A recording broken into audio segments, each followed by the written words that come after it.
ዘገባችን ወደ ባህር ዳር ይወስደናል። በአማራ ክልል አንዳንድ አካባቢዎች የሚደረገው ቁጥጥር የጠበቀ ባለመሆኑ የህዝብ ማጓጓዣ ባለንብረቶች ከታሪፍ በላይ እያስከፈሏቸው እንደሆነ ተሳፋሪዎች በምሬት ገለጹም። የትራንስፖርት ባለስልጣናት በበኩላቸው የቁጥጥር ስራቸውን እንደሚያጠናክሩ ተናግረዋል።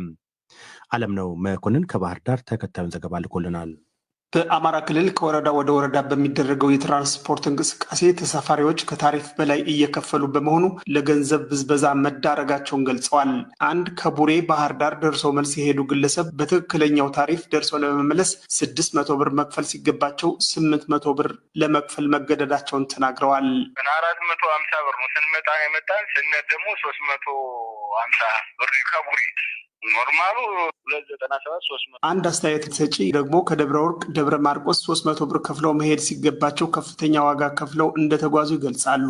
አንዳንድ ባለመኪናዎች ትክክለኛ ታሪፍ የሚያሳይ ትኬት ለተሳፋሪዎች ቢያድሉም ከመናኸሪያ ከወጡ በኋላ ተጨማሪ ክፍያ እንደሚያስከፍሉ አስተያየታቸውን ነግረውናል። ደረሰኙ ላይ ዝቅ ብሎ ይጻፍልሃል፣ ግን ያው ጨምረህ ነው የምትንቀሳቀስ። የ200 ብር ልዩነት አለው። ደብረ ማርቆስ የሚገርም 500 ሁሉ ትሄዳለህ። እስከ 500 ሄጃለሁ እኔ ራሱ ከደብረ ወርቅ ማርቆስ። ከባህር ዳር በቅርብ ርቀት ወደሚገኙ ከተሞች ሳይቀር ከፍተኛ የታሪፍ ጭማሪ መኖሩን ነው አስተያየት ሰጪዎቹ የሚገልጹት። በፊት 150 ብር ነው፣ ከባህር ዳር ጎንጅ 150 ብር ነው። ታሪፉማ 100 ብር ነው ምናምን ነው፣ ግን ኦቨር ግማሽ ጭማሪ ማለት ነው። ለምሳሌ ከባህር ዳር አዴት 100 ብር ነው የነበረ፣ ግን 70 ብር ነው 60 ብር ነበረ። በቃ ግማሽ ጭማሪ ማለት ነው። አንድ የቢቸና ከተማ አስተያየት ሰጪ የትራንስፖርት ዘርፉ በዝርፊያ ላይ ነው ሲሉ የጉዳዩን አስከፊነት ገልጸውታል። ዝርፊያ ነው። ከዚህ ማርቆስ 300 ብር ነው ታሪፉ፣ 180 ምናምን ይመስለኛል።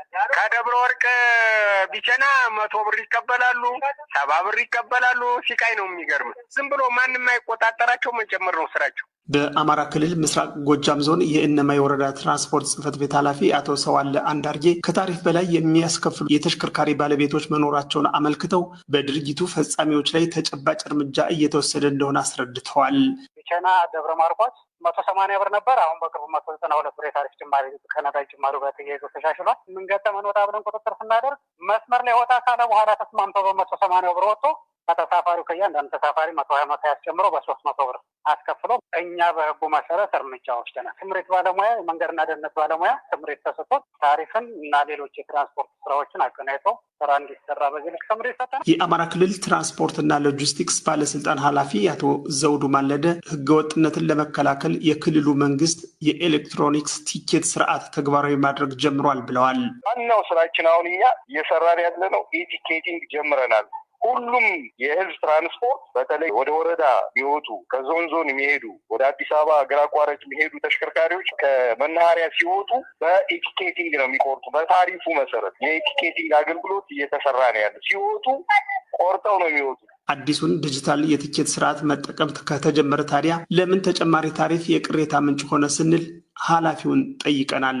አቶ ዘውዱ ሲመልሱ ምን አለ መሰለ፣ በዚህ መልኩ ከቆረጡ በኋላ መሀል መንገድ ላይ አስቁመው ዋጋ ጨምሩ ይላሉ። የተሳፈረውን ማንገራገር አለ። ሪፖርት ሲደርሰን እና በተጨባጭ መሆኑን ስናረጋግጥ አቅራቢያው ላለ ፖሊስ ሪፖርት አድርገን እንዲያዝና እንዲጠየቅ አድርገናል። 2-3 ገጥሞናል። እንደዚህ አይነት መሀል ላይ አቁመው ከቆረጡ ቲኬት ከቆረጡ በኋላ በኢቲኬቲንግ መሀል ላይ ካልጨመራችሁኝ ገንዘብ አልሄድም ይላል።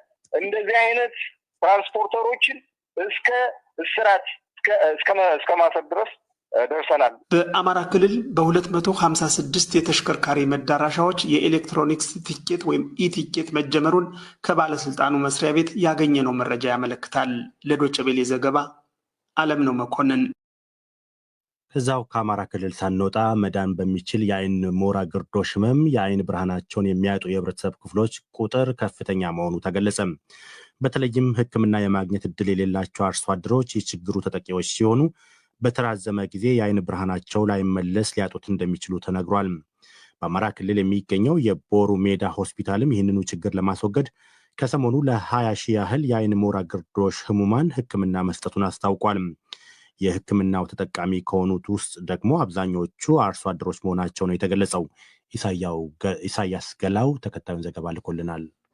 አርሶና ጎልጉሎ ያምርት የነበረ ገበሬ ለዓመታት መዳን በሚችለው የአይን ሞራ ግርዶሽ ህመም ምክንያት እይታው ሲገደብ እንዳሁኑ በሕክምና የእይታ ብርሃኑ ተመልሶ ይመጣል ብሎ አያስብም ነበር። በኢትዮጵያ ከአይን ሞራ ግርዶሽ ህመም ጋር በተያያዘ በርካቶች በመረጃ እጦት ምክንያት ለተራዘመ ጊዜ የአይን ብርሃናቸው ሳይመለስ ይቀራል። እነኛ አርሶ አደሮች ግን በቦሩ ሜዳ ሆስፒታል በተደረገላቸው ሕክምና ብርሃናቸው ሊመለስ ችለዋል። አረሸም ስበላ ማንም ሳይቀርመኝ አይኔ በሸፈነብኝ ሀያታችሁ ቆይ ብርሃን እንዳሳያችሁኝ ነገ በአከራ ብርሃን የሚሆንላችሁ አላህ ያድርጋችሁ። አቁን ጎተራ የምሞላ ሰው ከስቤ የምበላ ሰው የተታመምኩ 3 ዓመቴ ነው። ዛሬ አይኔ ተገልጦልኛል በእናንተ። በኢትዮጵያ የጤና ሚኒስቴር ከዓመታት በፊት ባወጣው መረጃ የማየት ችግር ካለባቸው 1.5 ሚሊዮን ሰዎች ውስጥ 600 ሺህ የሚደርሱት የአይን ብርሃናቸውን ያጡት በአይን ሞራ ግርዶሽ ነበረ።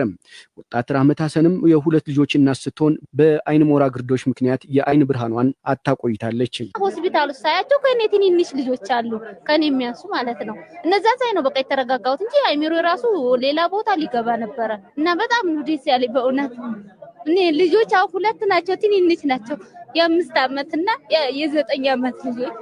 ያሳዝናል። ግን ደግሞ ይሄን ፈጣሪ ደግሞ ሲያመጣው ይሄን በማምጣቱ ደስተኛ ነኝ። ከ8 ዓመታት በኋላ የአይን ብርሃናቸው ዳግም የተመለሰላቸው ሼህ ደረሰ ደሳለውም ዛሬ ላይ በሕክምና የአይን ብርሃናቸው መመለሱን ይገልጻሉ። ግራ አይኔን ተሻርኩኝ ዘንድሮ 8 ዓመቴ ነው። ዘንድሮ በ9ኛ ዓመቴ የመጣችው ቀኝ አይኔ ተሸፍኖ አስቀርቶኝ ይሄኛውንም በእንባ እየኮተረ አላሳየኝ ብሎ ሲል ዛሬ የምስራች አልሐምዱሊላህ እናንተ ሀያት ይስጥልኝ አይኔ ተገለጠ ዛሬም ቀኙ። አሁን የተደረገላቸው የአይን ብርሃን የመመለስ ሕክምና በቀጣይ በእርሻ ስራቸው ላይ በሚኖረው ተግባር አጋዥ መሆኑን ነው አርሶ አደሮች የሚናገሩት። ትናንትና ታክሜ እዚህ ቅድም ታረጉ ለፖሊሱ መኪናውም ሰውም ታየ መገና አላህ ረብን ዓለሚን ይሄ ጌታ ስራ ነው። ተመልሼ ፈሪ ግብር መሬት ላይ ተደርስ እንዴት ነው ጥቅሙ? እንግዲህ ከእድሜ መግፋት ጋር በብዛት የሚከሰተው የአይን ሞራ ግርዶሽ ህመም አልፎ አልፎ በህፃናትና ወጣቶች ላይ ይከሰታል። ባለፉት 7 ዓመታትም የቦሩ ሜዳ ሆስፒታል 20 ሺህ ለሚደርሱ የአይን ብርሃን እይታቸው ለተጋረደባቸው ሰዎች ሕክምና መስጠቱን አቶ ሲሳይ ተበጀ የሆስፒታሉ ስራ አስኪያጅ ይናገራሉ። 20 ሺህ በላይ የህብረተሰብ ክፍል አይነ ስውርነት አዲናናን ማለት በነፃ ነው የሚከፍሉ። የሚመጡበትን የሚሄዱበትን ትራንስፖርት በነፃ ነው። እዚህ ራት፣ ቁርስ፣ ምሳ ሆኖ በነፃ ነው። ድርጅቱ ነው የሚችለው። የኪውር ብላይንድነስ ፕሮጀክት የሚባለው ከኛ ጋር በመተባበር ያው አጋር ድርጅቱ።